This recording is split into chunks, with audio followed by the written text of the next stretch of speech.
So, would you find it completely out of the realm of possibility or completely crazy if I was to say, you know, one day you'll probably see a horror reimagining of Aladdin? Maybe The Fox and the Hound? Or perhaps The Lion King? Still, this video is a little trash movie matinee special, and what I'm going to be doing is doing a quick my thoughts and basically a review of sorts of this new movie that's been released this year. Came out on Blu-ray last week here in the UK, and it's Peter Pan's Neverland Nightmare. There's the cover. Picked up the Blu-ray, thought I'd give it a go. Wasn't too bad a price. It's on Amazon for about $12.99, I think it was. Obviously, a lot of these old, like, sort of tales and children's stories and that were adapted by Disney into classic animations have just get my hair out the bloody way, have been made into horror films now when they've become public domain. I mean, we've seen Winnie the Pooh Blood and Honey, Winnie the Pooh Blood and Honey 2, which was a slight improvement from the first Winnie the Pooh Blood and Honey. Yeah, so you take Peter Pan, like this Disney classic, completely horrify it. The problem I have with these movies is it's kind of a cool concept and idea, and I did like the idea of a Winnie the Pooh Blood and Honey, and the budget, I'd say, wasn't exactly the lowest you could get, and there was some okay sort of kills in there and gore and violence for your kind of hardcore horror fan. The problem I have is the narrative's quite meandering and quite dull, and also they could have done bigger budgets to kind of fulfill this kind of idea, because yeah, it's the gore looks kind of good and the special effects, as is with this Peter Pan film, it's just I felt if they had more of a budget they could have gone, you know, more into the whole Neverland aspect. Anyway, quick review. This will contain some spoilers, so spoiler alert, please be aware of that. And yep, there's a little look at the back if you can see. Things are dark in the room because it's late at night and I want that ambience. Basically, Peter Pan is a maniac in this film. He's trying to make it back to Neverland. He wants to take like the kids with him. It's basically set in England in modern times. You have like, is it Michael, the other boy, and Wendy, of course, but in this film, Peter, he's not the nice sort of boy who never grew up, who flies around. He's actually, like I say, a complete maniac, and he's a killer. He's trying to make it back to Neverland. He wants to take people with him. He kidnaps, I think it's Michael, I think his name was. If I'm wrong, I'm wrong. Wendy's younger brother, and Wendy's obviously got to fight to get him back. Peter Pan's rather sinister. There he is on the cover. He's a bit disfigured. He's got like body mutilations and things like that going on. Tinkerbell's also in it, and she's depicted as like a heroin addict or crack addict or something. But yeah, Peter Pan is just a nasty killer. One thing I did like about the film is it has got some very good gore, and the gore was done very well. The special effects for the gore look very nasty. There's some nasty kills, gnarly stuff. But the problem I have is the narrative, rather dull. It's basically Peter Pan's got a lair, he's trying to get back to Neverland, and obviously he kidnaps Wendy's younger brother.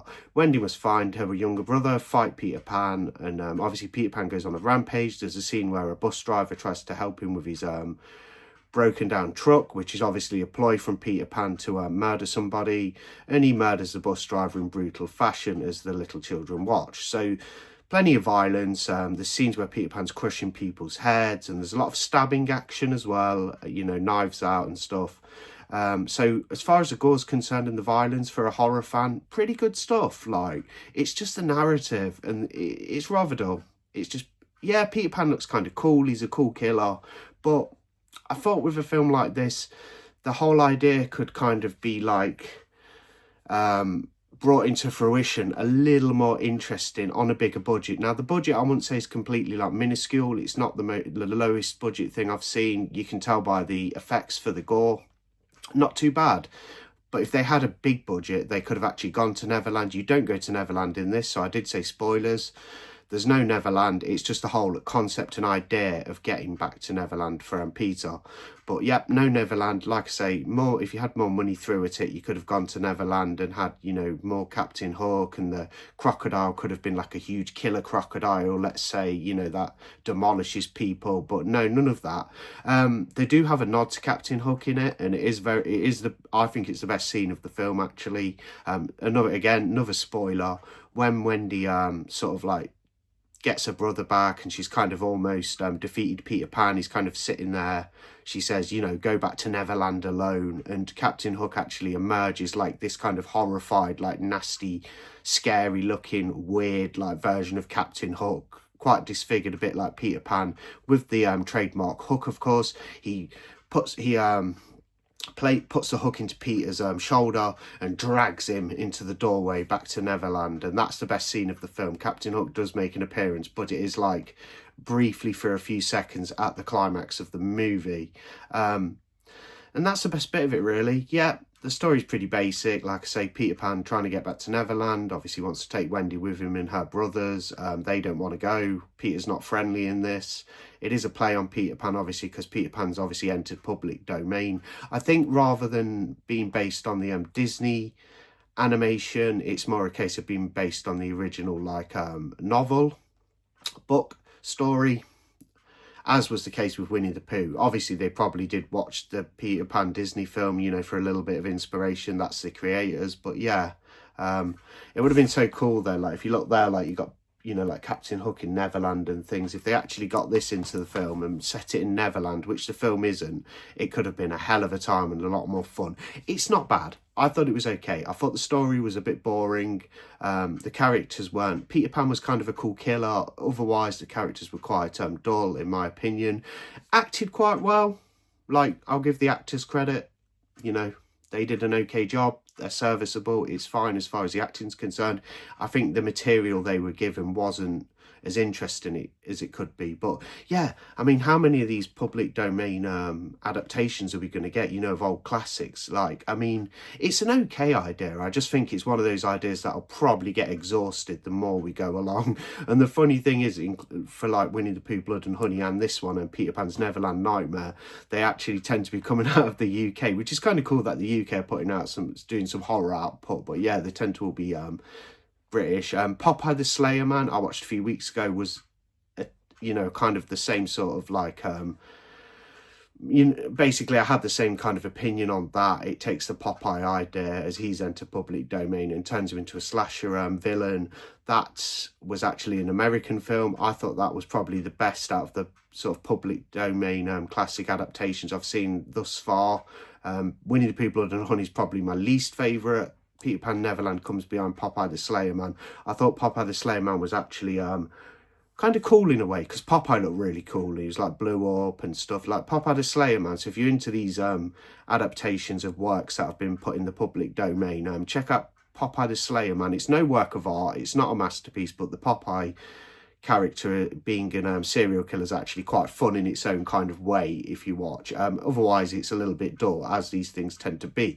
One I'm particularly looking forward to is actually Screamboat. That's getting a Blu-ray release in a few weeks, I think, or in June.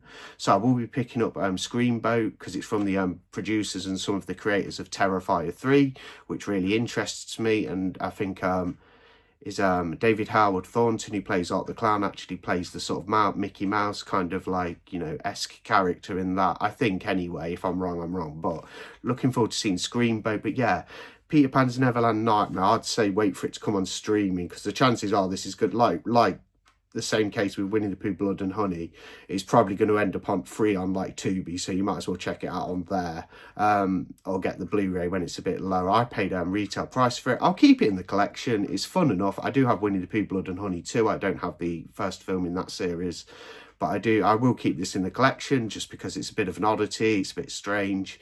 But yeah, it's not great. I'll rate it. I rate it out of 5 stars. I would give Peter Pan's Neverland Nightmare a 2 stars out of 5. It's not that bad. It's got some good gore, some good violence for a horror fan. However, the narrative is lacking, and the best bit is at the end when Captain Hook appears for a couple of seconds and you know, sticks his hook into Peter's shoulder and drags him away back to Neverland. That's the best bit in the film, and that's the finale pretty much. Yeah, Peter Pan's a Neverland Nightmare. Quick review. Thought I'd do a trash movie matinee. I haven't done one for a while, so I thought it'd be fun for 10 minutes. Thanks for watching. I'll see you on the next video.